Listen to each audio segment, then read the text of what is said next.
Welcome to ABCs of Business. Always be compliant. Brought to you by ILSA, Insurance Licensing Services of America. And now here's your host, Doug Foresta.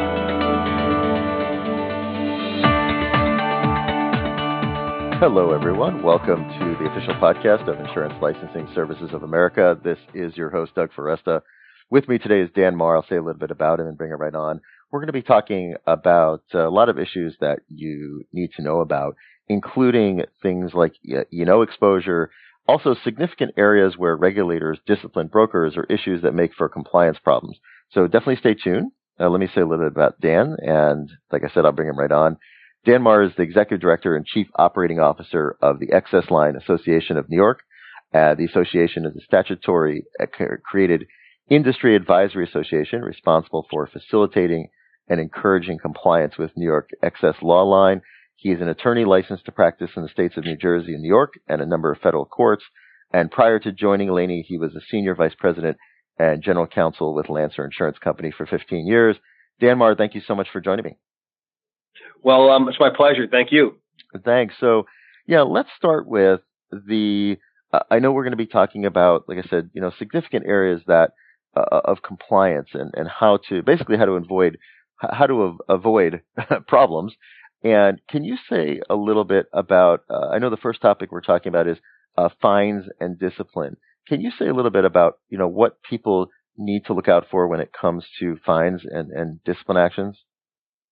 Well, absolutely. And, I want to start and kick off by telling the audience that I dedicate this podcast to all of you who became compliance people in the insurance area in the same manner that a lot of people have learned how to swim, which is getting shoved off the dock and told, here you go.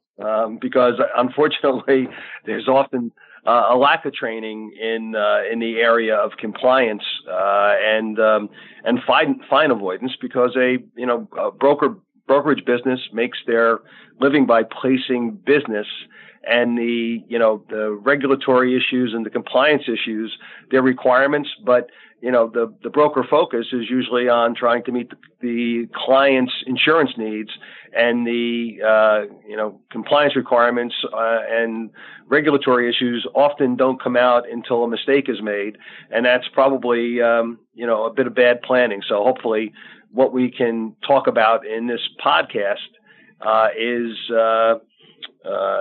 ways to engage in a little bit of a preventative medicine, or as I like to say in football, to deal with the fundamentals and avoid the fumbles and the interceptions.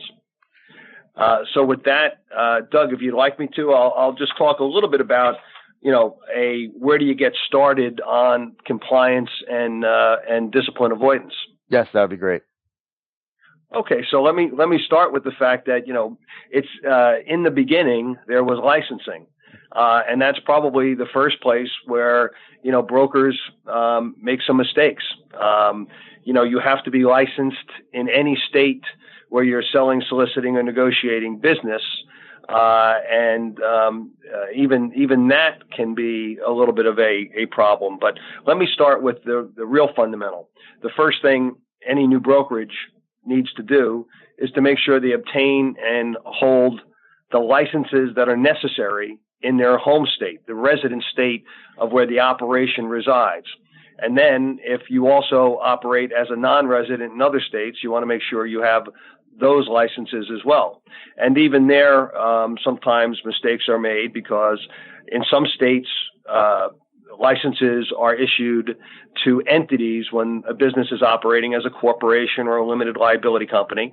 And in some states, even if you're operating that way, you can only license individuals. So even that dynamic is inconsistent among the states and kind of creates some issues. But, in the big picture, let me start by saying, you need to be properly licensed in any state where you're going to be, placing business either on the admitted side, and if you're also placing non-admitted business, excess and surplus lines business, you want to make sure you are properly licensed to do that. I'll talk a little bit about E&S regulation in the sense that it differs a bit from placing business in the admitted market, but I'll do that a little later in the podcast. So real basics. One, am I licensed in the state where I'm doing business? Am I properly licensed? First big issue. That doesn't seem like that big of an issue, but it's probably one of the first places where you'll see brokers get fined. What else? Well, if you, in most states, if you are a licensed agent or broker, you must set up fiduciary bank accounts. It's fundamental. Some states don't require it, but if you're licensed in a state that doesn't require it as your home state or your resident state, and then some other state requires it, you may nevertheless have to set up those fiduciary accounts. And why is that important? If I told you one of the biggest areas where I see fines in New York is when a brand new broker sets up shop and they bounce a check.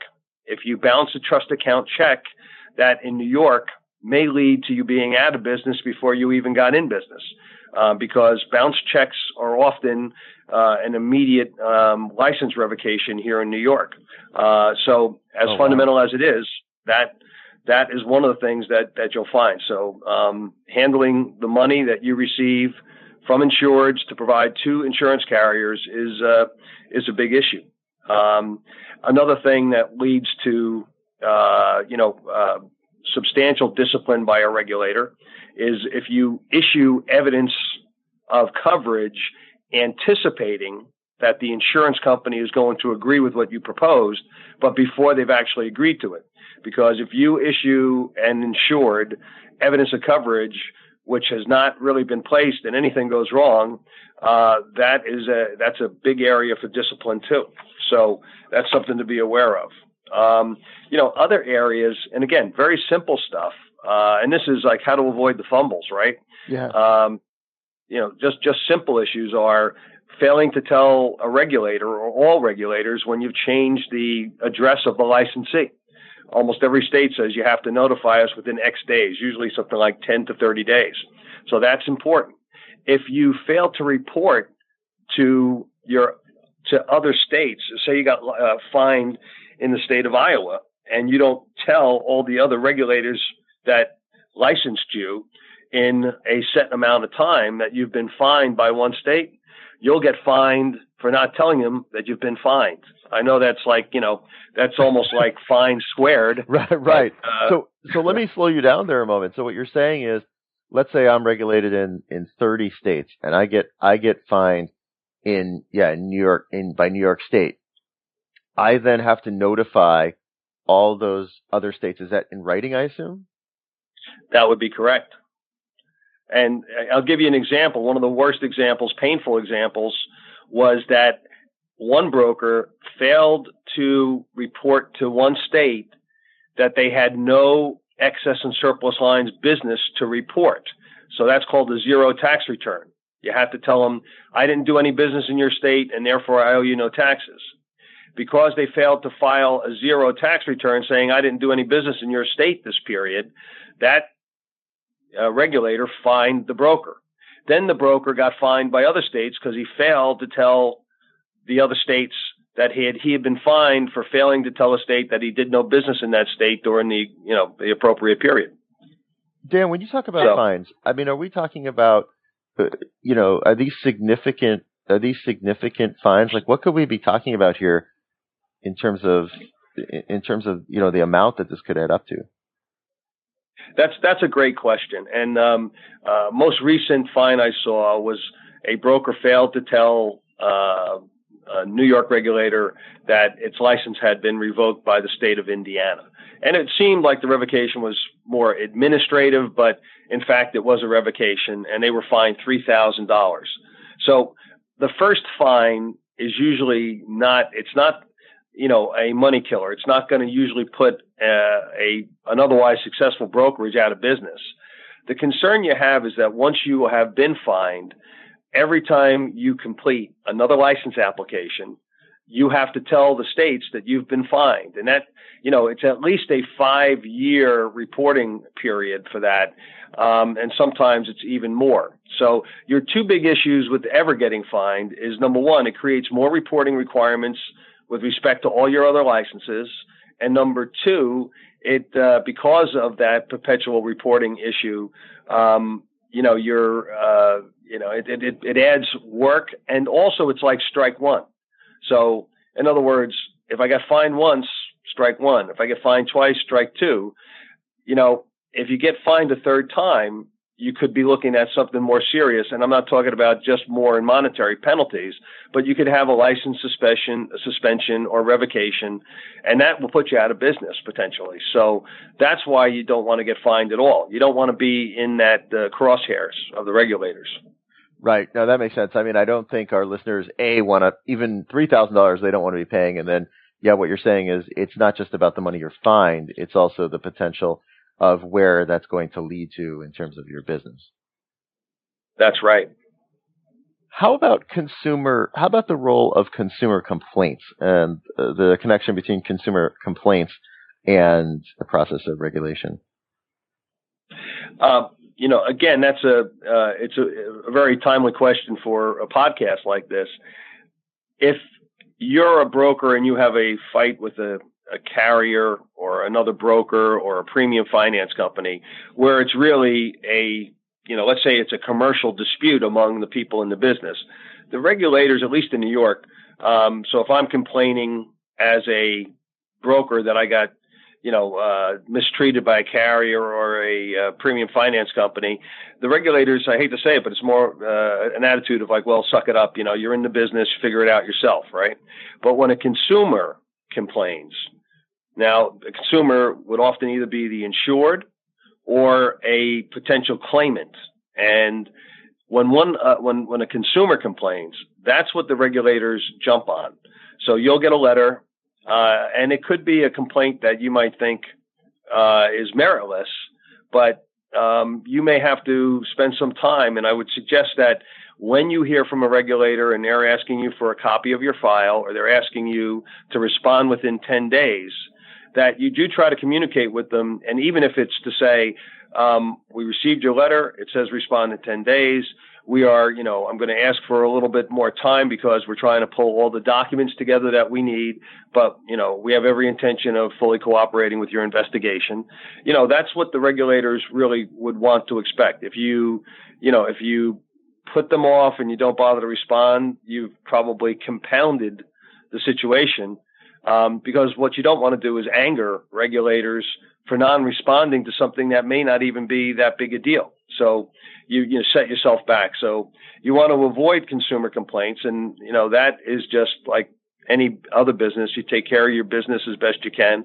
If somebody feels that they were wrongfully denied a claim, you can say you agree or disagree with their position. But the bottom line is you're not making the coverage calls. Usually that's the insurance company.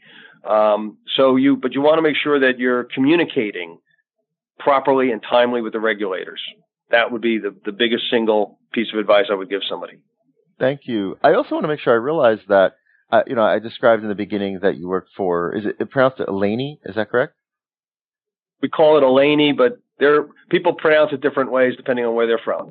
Can you explain a little bit about Elaney and what you do there? Well, Elaney, or the Excess Line Association of New York, is one of 15 state stamping or service offices that are essentially been created in New York. Elaney is created by statute. We are not a governmental entity per se, but we are created by statute. And our job is to help the brokers. It's to facilitate and encourage compliance with the laws. The excess and surplus lines laws of the states are a bit more complex than just the general insurance laws applicable to agents and brokers.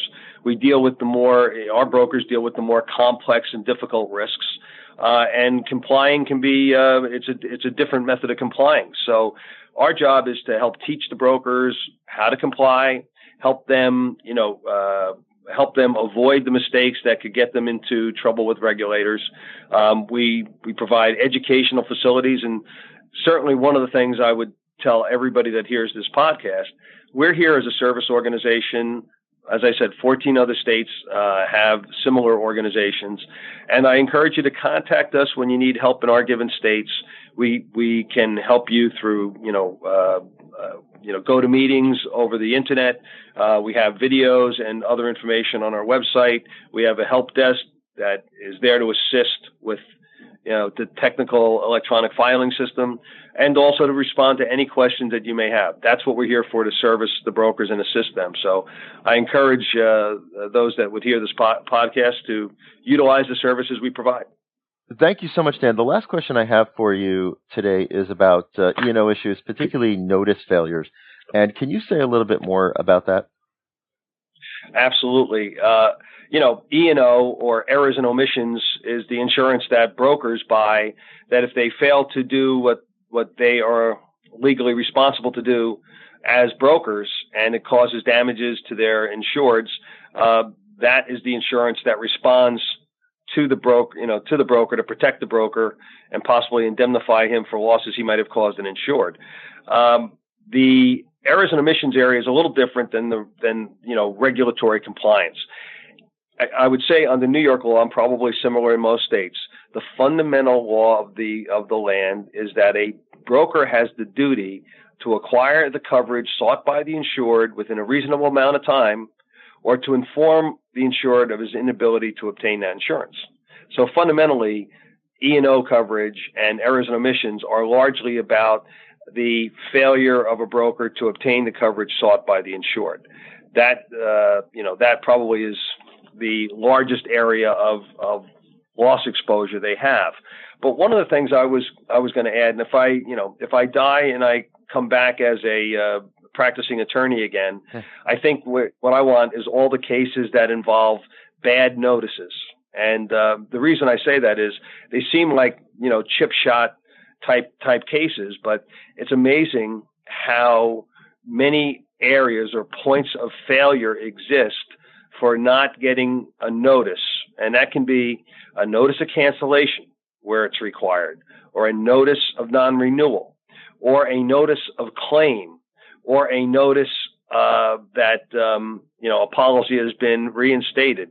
The failure to provide the various notices that are asserted or required in an insurance policy or by law is a ripe area for litigation. And brokers and agents, it's a real fundamental, but it's a fumble if you don't provide the notice, or you send it to an old address, or for any other reason you just fail to provide the notice as required by law.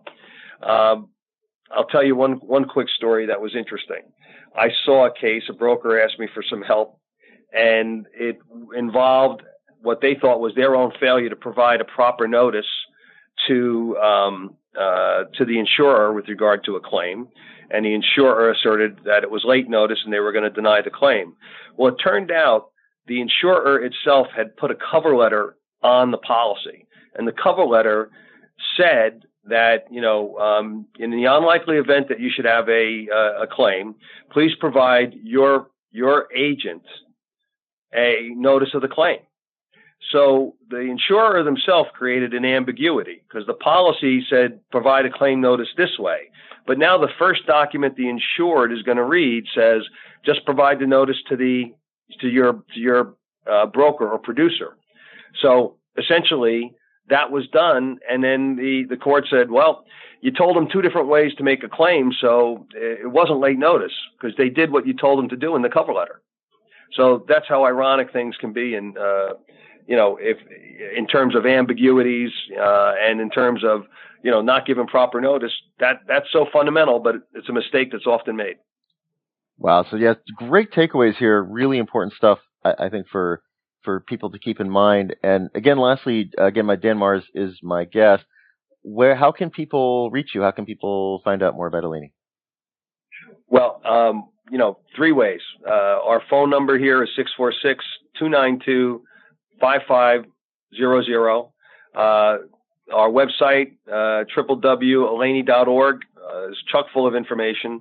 Or you can email us at the Eleni Help Desk, or me directly, dmaher@eleni.org. So we're happy to help. So please contact us if we can. Dan Maher, thank you so much for coming on the show and sharing your words of wisdom with us. These materials are designed to give general information on the specific subjects covered for discussion purposes only.